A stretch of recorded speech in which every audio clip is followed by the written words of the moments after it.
మీ contemporary cinematographer work మీరు observe చేస్తుంటారు కదా, ఈ మధ్య మిమ్మల్ని బాగా ఇన్స్పైర్ చేసిన వర్క్ ఏంటి? వన్ థింగ్ ఐ వాజ్ అంటే నేను like when I saw KGF I was really shocked అండి. అంటే డార్క్గా సినిమాటోగ్రఫీ చేయడం అన్నది ఇట్ ఈస్ లైక్ అంటే ఒక కమర్షియల్ సినిమాలో అంత డార్క్గా చేయడం అన్నది it is a very difficult choice అండి. అంటే కెమెరామెన్కి చేయాలని ఉంటుందండి, బట్ ప్రొడ్యూసరు డైరెక్టర్ అలాంటి వాళ్ళందరూ లేని సినిమా కనిపించట్లేదు, చీకటిగా ఉంటుంది అది అని అనుకుంటూ ఉంటారండి.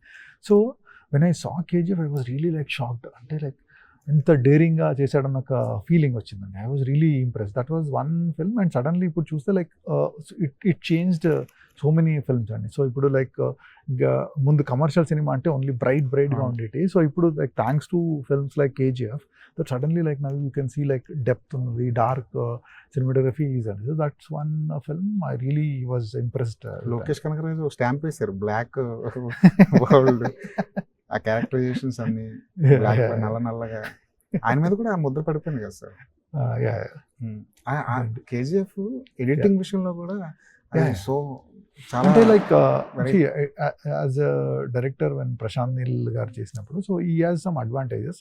So which is trying to అంటే ఎప్పుడన్నా కొత్త డైరెక్టర్ వచ్చినప్పుడు అండి ఈ has to get a mark for himself అండి. సో ఆ విషయంలో ఈ has really redefined so many things అండి, ఎడిటింగ్ కానీ మ్యూజిక్ కానివ్వండి. So is like really brought in a new energy, completely new way of telling cinema.